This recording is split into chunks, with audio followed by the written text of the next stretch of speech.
Hi, everybody. So today's topic is what is love bombing from my perspective with a narcissistic person. In my experience, love bombing, which I was with the relationship for a long time, so I'm speaking from a lot of experience here. The love bombing phase was, again, um, incredible. You felt like you were the only person in the world that mattered to this person. They would, tell you they loved you so fast, and they would suck you in, and then they would give you pretty much whatever you wanted to do or how you wanted to be. They wanted to be included on everything that you were doing.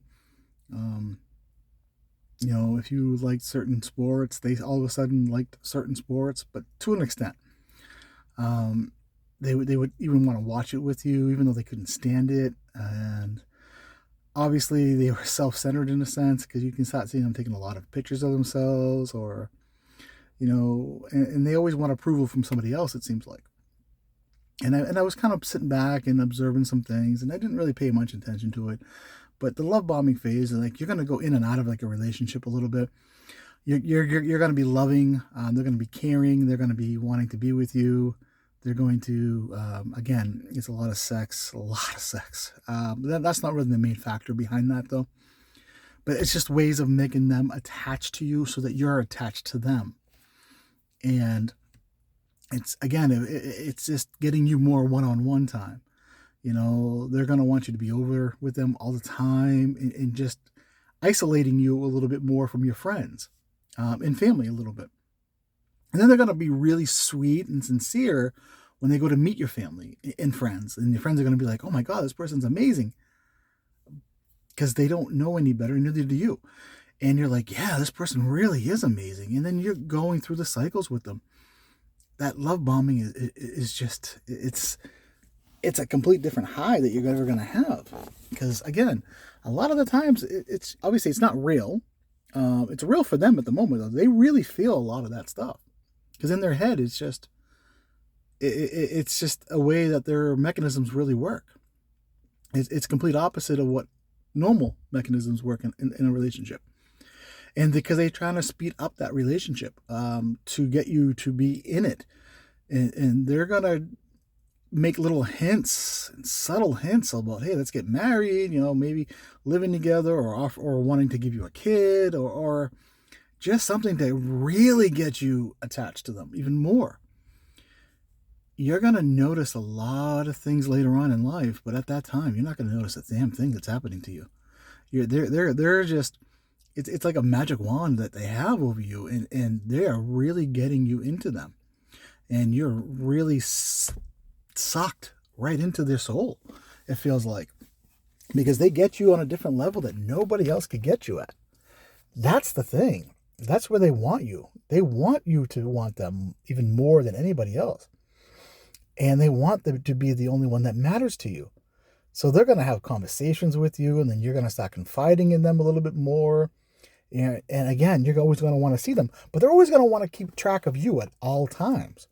If you're going out with friends, they're going to text you, they're going to call you. And, my friends when I was hanging out with them, were like, wow, she calls an awful lot. She's always texting you. And I'm like, yeah, I go, it's, but then you're like, yeah, it's kind of cute. I guess she's really into me. This is kind of pretty cool. And then, but they're trying to because something doesn't seem right from the outside looking in. But when you're in it, you can't see it. You can't see what's going on.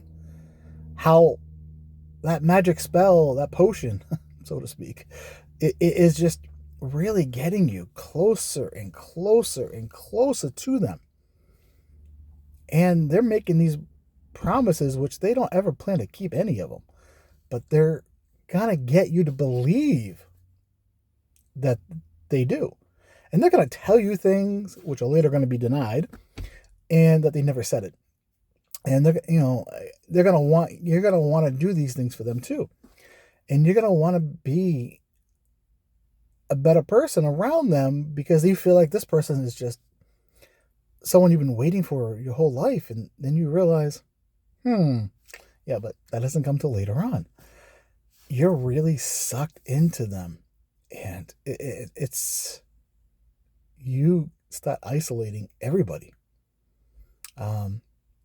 And slowly but surely, and then you start listening to the way they are. They talk to you. They come at you.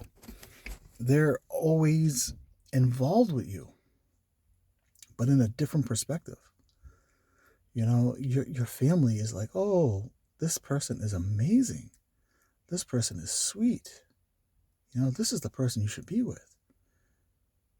But at the same breath, they're going to be fake when they act with that, because then you start seeing how they really are with their own family. And then you start seeing how they are with strangers. It's a complete different person altogether. Keep an eye out for that. That's a good sign. It's a good indication that the person you're dealing with is not who you think they really are. Because all of a sudden, strangers matter more. And the voice that they use, it's like a different click goes on in their head.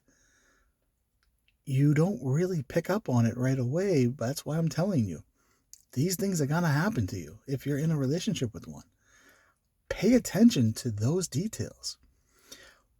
When they're with strangers, they are fake. When they're meeting people for the first time, they are fake. When you hear about somebody else's problems from them, oh, they want to be the savior. They want to be the solution. They want to do all of that stuff. But they are fake. Pay attention to that. Until the next episode, I hope, again, I'm waiting for good input, and hopefully I can help somebody.